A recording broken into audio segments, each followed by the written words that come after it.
Et nous passons à la suite avec Jean Messia, notre partenaire du jeudi, chers auditeurs. On va revenir sur ces attentats, non, enfin il y en a plusieurs, mais cet attentat de Marseille, c'est déjà bien. L'arnaque du développement énergétique sur lequel s'est penché Jean Messia, il va nous expliquer tout ça. Et puis le Macron de tous les dangers, alors c'est son expression. Il va analyser la situation politique française avec bien évidemment donc ce vote de confiance qui visera François Bayrou dans 4 jours. Le temps passe vite. Jean Messia, bonjour, merci d'être avec nous. Est-ce que vous nous entendez bien? Je vous entends parfaitement bien, Liselotte. Bonjour à vous et bonjour aux auditeurs. Merci d'être avec nous ce matin. On va faire un tour de l'actualité avec vous et en commençant donc par cet attentat de Marseille que tout le monde a en tête. Est-ce que vous pourriez nous livrer votre réaction, Jean Messia? Oui, tout à fait. Alors, cet attentat, si vous voulez, vient révéler une réalité tragique qui n'est diagnostiquée, pour ainsi dire, par personne et surtout pas par ceux qui nous dirigent. Cette réalité, c'est celle d'un triple assaut systémique lancé contre la France depuis maintenant des décennies. Il y a d'abord l'assaut à l'égard des Français ordinaires, hein, tous les jours, qui sont agressés, insultés, frappés, poignardés, tués, violés. Je veux dire, il suffit de suivre des comptes comme F de Souche ou même la PQR, hein, pour se rendre compte que la France est devenue un coupe-gorge et c'est loin d'être un sentiment d'insécurité. Il y a quelque chose de systémique dans cet assaut contre les Français, le quidam, à bas bruit, si vous voulez, puisque la presse nationale ne s'en fait l'écho que lorsque ce sont des affaires très graves. Mais malheureusement, il y a des affaires tous les jours de ce genre. Le deuxième assaut systémique, c'est l'assaut contre les forces de l'ordre, qui sont attaquées dans certains quartiers, prises pour cible, parce que, effectivement, les forces de l'ordre sont bien souvent et dans de plus en plus de territoires, eh bien, les dernières représentantes de la France, qui ont l'uniforme de la France, dans des quartiers de non-France. Et donc, il y a effectivement une attaque spécifique vis-à-vis de nos forces de l'ordre. Et enfin, le troisième assaut systémique, celui que nous venons de vivre à Marseille avant-hier, c'est-à-dire les attentats terroristes. Alors évidemment, ce n'est pas parce que les grands attentats terroristes ont, pour ainsi dire, disparu de l'actualité, comme le Bataclan, etc., qu'il n'y a plus d'attaques terroristes. Il y a en réalité des attaques terroristes très très régulières. Alors évidemment, comme comme c'est un terrorisme low cost, il est plus facile pour le système de les maquiller, de les camoufler, de parler de déséquilibrés, de cas psychiatriques, etc. Mais honnêtement, je veux dire, on se moque de qui lorsqu'on voit le profil de l'agresseur de Marseille? Le type, il a une barbe qui est longue jusqu'au nombril, Mmh. il porte 2 couteaux, il crie Allah Akbar, il poignarde au hasard, en tout cas après avoir poignardé les gens de son hôtel, les propriétaires de son hôtel, il poignarde au hasard des gens dans la rue et vous avez encore toute une presse et des institutions françaises pour vous dire on ne connaît pas les motivations de cette personne. Le parquet national antiterroriste n'est pas saisi. Enfin, franchement, on est chez les fous.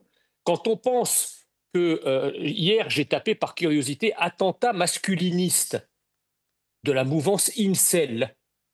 C'est pathétique. Vous trouvez toute la presse sans exception, qui a parlé d'un attentat masculiniste pour apprendre en plus que l'attentat était déjoué. C'est-à-dire qu'il n'avait même pas fait de Ouais. mort.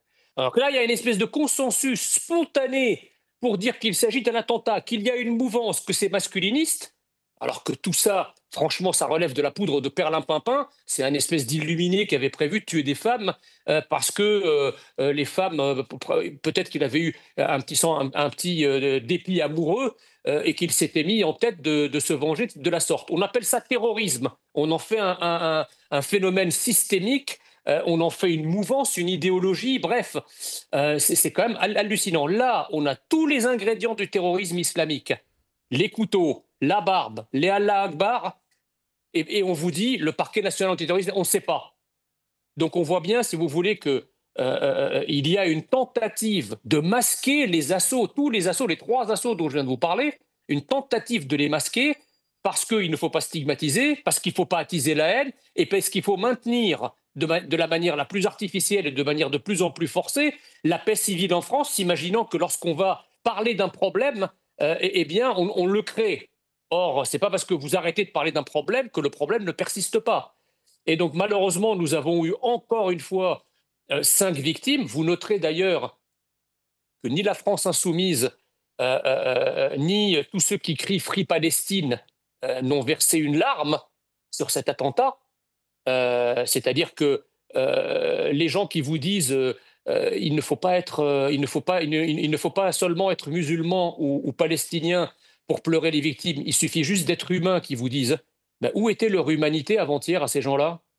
Les victimes françaises ne méritent pas qu'on fasse des manifestations, qu'on les pleure, qu'on les regrette, qu'on crie sa douleur et sa souffrance de voir des compatriotes innocents ainsi blessés. Pourquoi? Bah, tout simplement parce que ces gens-là ne pleurent l'humanité et ne pleurent les victimes que lorsque les victimes appartiennent à la Oumma, à la nation islamique, et que l'humanité, leur humanité, ne s'arrête qu'aux frontières de la Oumma. En réalité, si vous n'êtes pas musulman, ils n'en ont strictement rien à foutre que vous vous fassiez trucider, et encore moins, évidemment, si c'est par un musulman. Donc, la France insoumise, pas un tweet, euh, rien, aucune larme. Donc, ces gens-là, si vous voulez, c'est là où je parle. J'avais forgé le terme de français contrefait ou de contrefaçon de français. C'est la preuve flagrante. Pourquoi contrefait? Il y a des Français contrefaits comme il y a de la fausse monnaie, Liselotte. C'est-à-dire que c'est des gens qui ont une apparence administrative française, mais dont ni l'identité ni l'allégeance n'est française, qui ne sont pas émus par les malheurs et les souffrances et les douleurs françaises.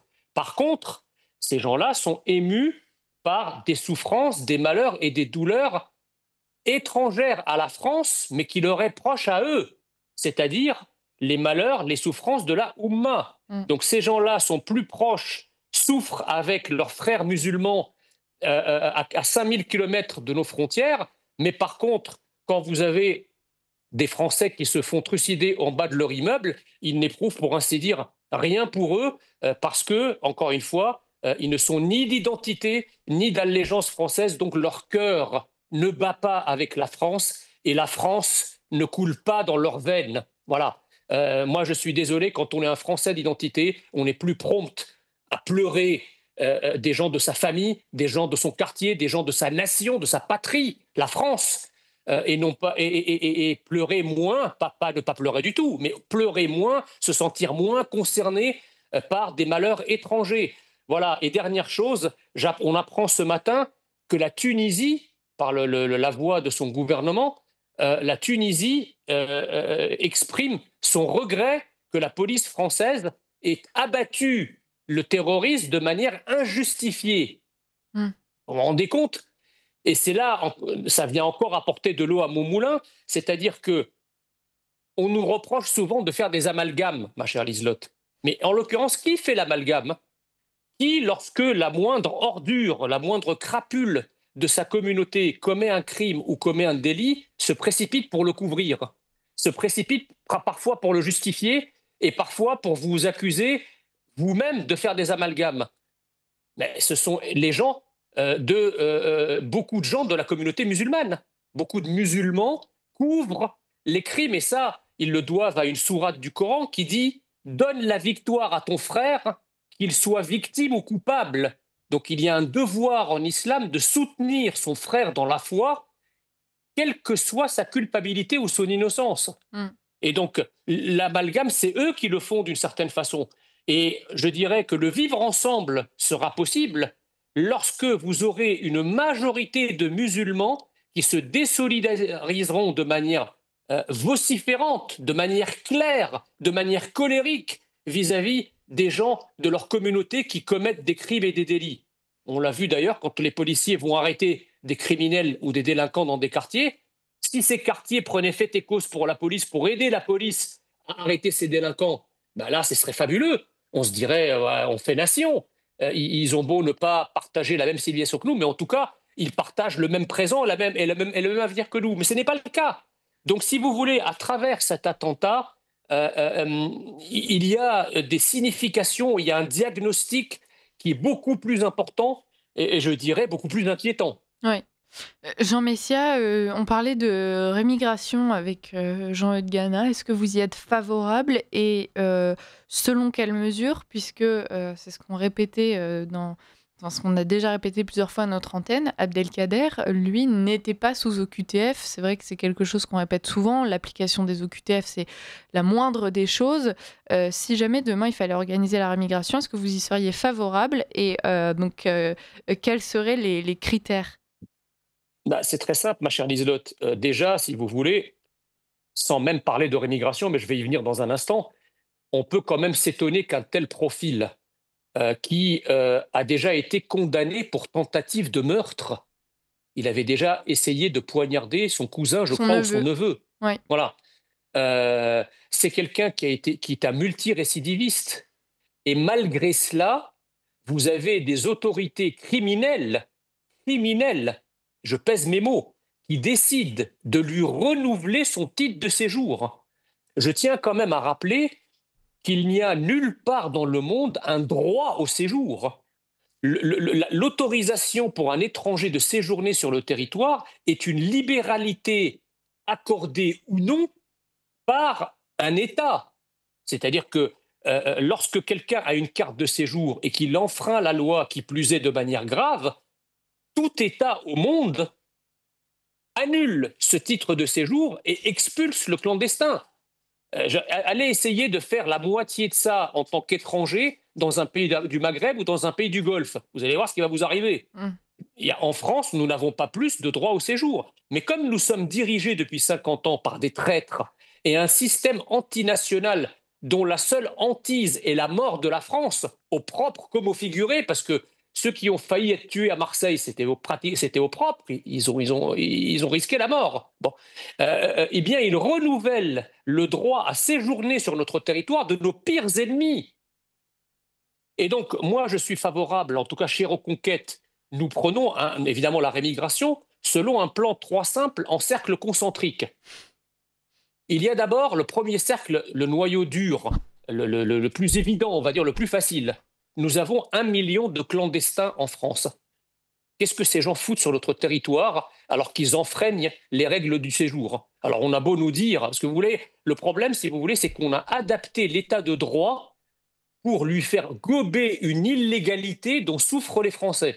Donc on vous dit, par exemple, le séjour irrégulier, comment dire, la peine de séjour irrégulier est supprimée.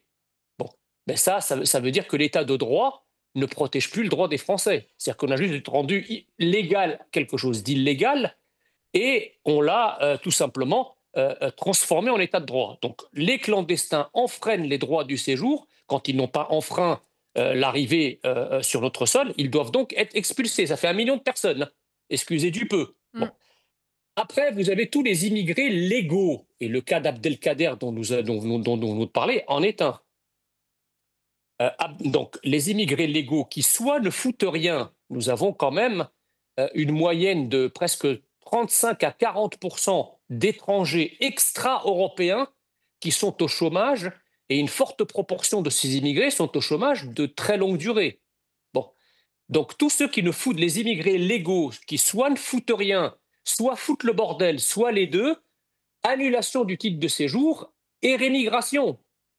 Et enfin, troisième cercle concentrique, les doubles nationaux, et ça concerne plus de 90% des immigrés issus du Sud, extra-européens, puisque l'Algérie ne retire jamais sa nationalité, fût-ce aux Français d'origine algérienne depuis 4 générations, le Maroc non plus, la Tunisie non plus, et beaucoup de pays africains non plus. Donc une grande partie de ces immigrés maghrébins et africains qui ont la nationalité française est double national.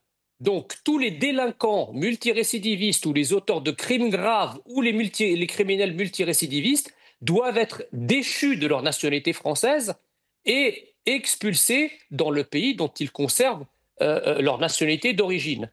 Je rappelle qu'une folle politique migratoire depuis les années 80 et une tout aussi folle politique de naturalisation depuis les années 80 a grimé en français des gens qui n'ont rien à voir avec la France, avec l'identité française. Il n'y a plus de nationalité qui est attribuée selon une trajectoire d'assimilation dûment vérifiée par les autorités qui montrent que l'étranger eh bien, s'est acculturé à la France, aime la France, respecte la France, parle le français. Il y a une distribution telle des haribots de la nationalité française à la terre entière, ce qui fait qu'aujourd'hui, nous avons effectivement, comme je le rappelais tout à l'heure, des contrefaçons de Français qui bien souvent haïssent la France et qui nuisent à la France et qui, dans ces conditions, lorsqu'ils nuisent à la France de manière répétée, de manière grave, n'ont aucune raison de conserver cette nationalité française que par ailleurs eux-mêmes ou leurs parents ont acquis de manière tout à fait illégitime, même si elle était légale. Mmh. Merci, Jean Messia, pour votre, avis sur ce sujet. On passe à la suite. Vous vous êtes intéressé au développement énergétique et il se trouve que ça serait une vaste arnaque. Vous allez nous expliquer ça. Tout à fait. Alors, juste avant d'embrayer sur ce sujet, parce que j'entends déjà les critiques quand on va partager les extraits sur les réseaux sociaux, vous allez avoir toute une meute de trolls issus de la diversité qui vont me dire, mais tu te rappelles pas que toi-même, tu es d'origine immigrée, que si tu mets en place la rémigration, tu seras le premier concerné par la politique que tu veux mettre en place. Je tiens juste à préciser quelque chose, hein.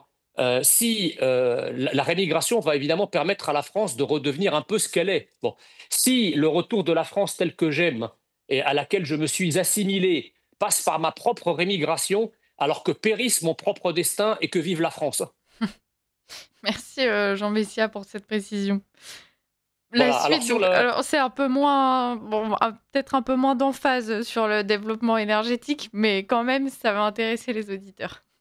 Ah bah, vous savez que comme François Bayrou est sur le point de partir, hein, et les mauvaises langues disent qu'il partira la dette haute. Et donc la dette, c'était devenu un sujet, si vous voulez, d'actualité brûlante depuis que notre députée européenne, Sarah Knafo, a commencé à en parler en pointant toutes les dépenses et la gabegie. Mais parmi ces dépenses, il y en a une qui est tout aussi choquante que l'aide publique au développement sur laquelle Sarah Knafo a fait un travail extraordinaire, c'est effectivement la transition énergétique. Une transition énergétique qui nous coûte, tenez-vous bien, 40 milliards d'euros par an. Mmh. Quand on sait, si vous voulez, que la France ne représente que moins de 1% de l'émission de gaz à effet de serre, hein, qu'est-ce que ces 40... enfin, on est en droit de se demander quelle est l'efficience de la dépense publique sur la transition énergétique, sur l'impact en termes de gaz à effet de serre, alors que la France représente déjà moins de 1%. Donc, en fait, nous sommes dirigés par des dingues, par des psychopathes qui dépensent des dizaines de milliards d'euros pour un objectif hypothétique sur lequel ils n'y peuvent rien, parce que ce n'est pas parce que la France va dépenser peut-être 100 milliards ou 200 milliards ou 300 milliards que le problème de l'émission des gaz à effet de serre va devenir un problème national sur lequel nous aurions prise et qui pourrait être résolu à coût de milliards d'euros. Je rappelle quand même que les plus gros pollueurs de la planète restent la Chine, l'Inde, les États-Unis. Quand on voit l'état des rivières au Pakistan, je faisais un post sur Twitter il y a quelque temps là-dessus, enfin, c'est effrayant. Et bizarrement, sur ces grands foyers de pollution mondiale qui participent pour l'essentiel à l'émission de gaz à effet de serre, nos doctes écologistes et notre pouvoir si soucieux de l'atmosphère terrestre ne dit jamais un mot, si vous voulez. Alors on est dans ce paradoxe où, en tout cas presque cette aporie, où le gouvernement dépense des milliards sur un sujet sur lequel il n'a aucune prise, mais dont il décide que la politique peut infléchir son réel. Je veux parler de la pureté de l'atmosphère, des gaz à effet de serre, etc. Et en revanche, ce même pouvoir abdique totalement le sujet migratoire, le sujet des frontières, le sujet des expulsions, en disant que ça là relève du phénomène naturel. Donc ce qui est naturel, c'est-à-dire l'écologie, le gouvernement pense qu'avec le volontarisme politique, il va pouvoir l'infléchir.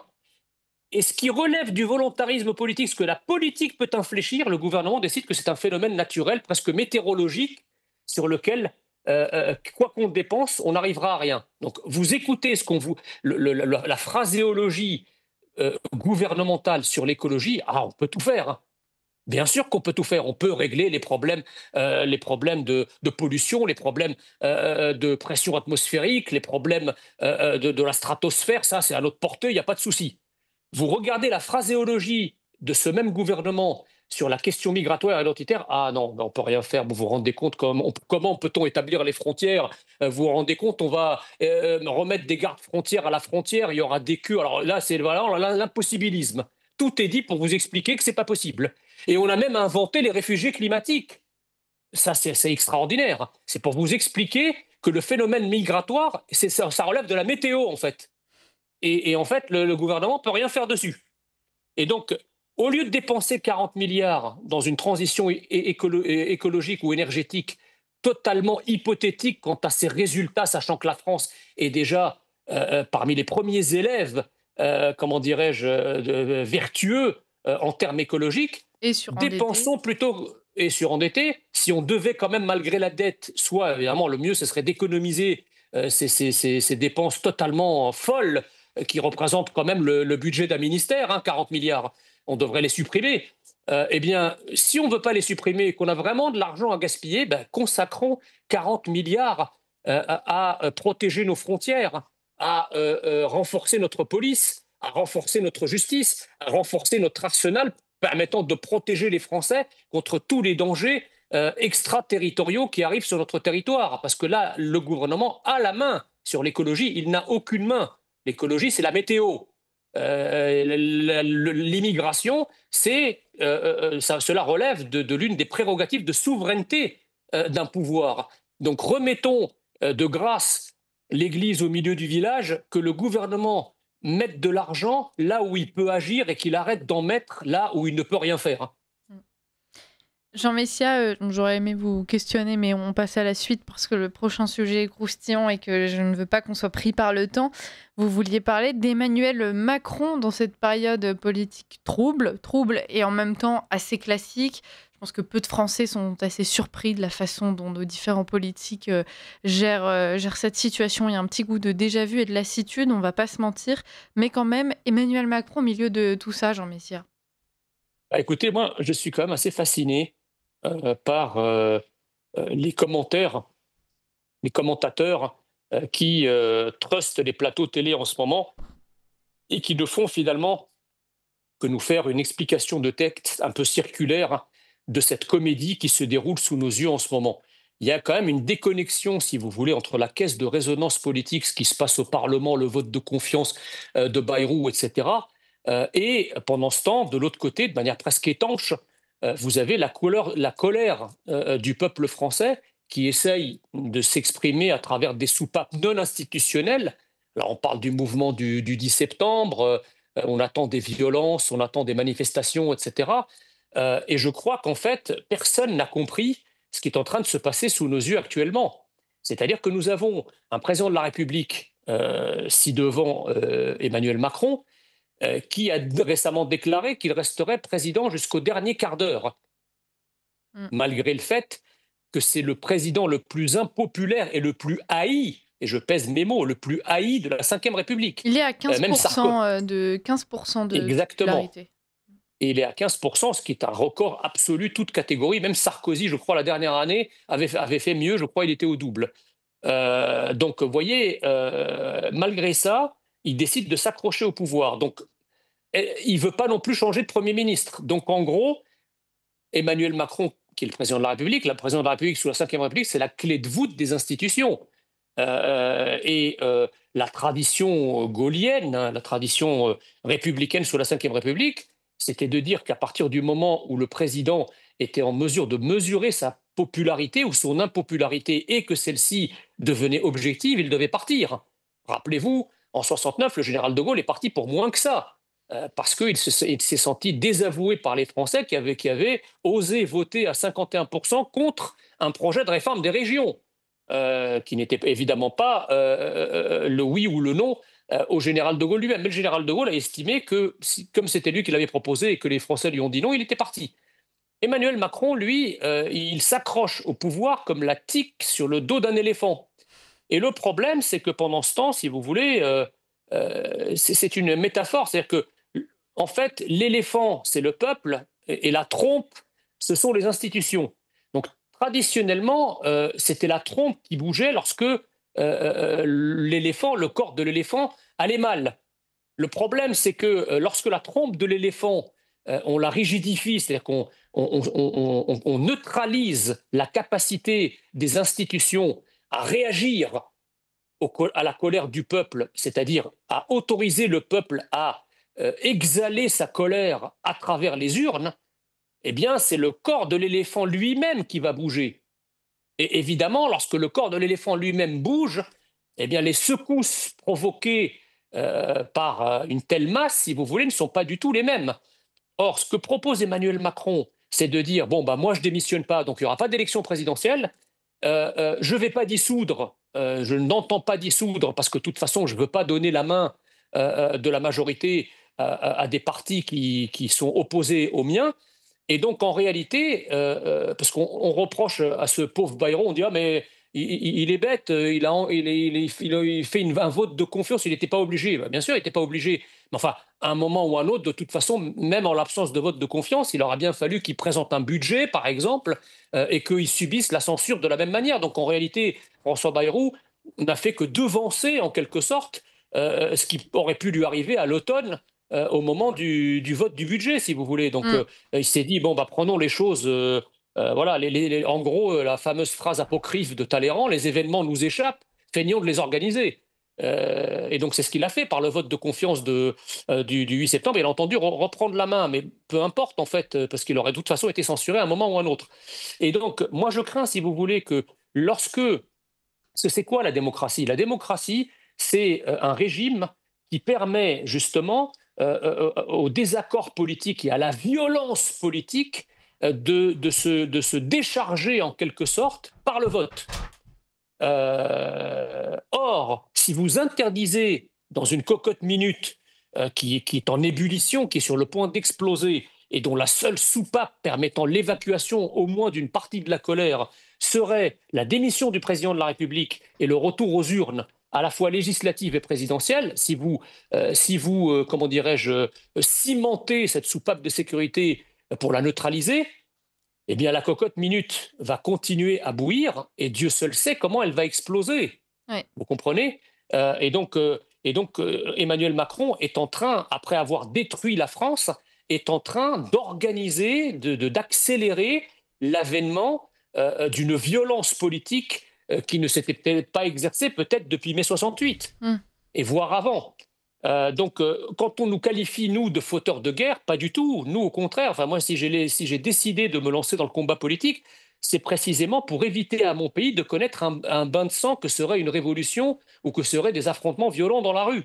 Je veux que les choses se règlent dans les urnes. Mais encore faut-il qu'on nous en donne eh bien, la possibilité. Voilà, donc Emmanuel Macron, aujourd'hui, doit céder sa place. Il faut absolument qu'il démissionne. Il a fait son temps. Ça fait maintenant 8 ans qu'il est au pouvoir. On ne peut pas dire qu'il n'a pas présidé et qu'on ne lui a pas laissé Mais sa chance. Pour le bien du pays et pour la sauvegarde de son pays, un président de la République, lorsqu'il voit que sa présence est constitutive de graves dangers pour le pays, oui. doit avoir l'honneur et la dignité de démissionner. Mais oui, et c'est comme ça d'ailleurs qu'avait été pensée la Ve République. On a fait des émissions là-dessus, chers auditeurs, qu'on vous invite à retrouver sur YouTube. Jean Messia, merci beaucoup pour Oui, cette analyse de l'actualité. Vous êtes notre partenaire du jeudi, donc les auditeurs peuvent vous retrouver la semaine prochaine, le même jour, à la même heure. À la semaine prochaine, Jean Messia. parfait.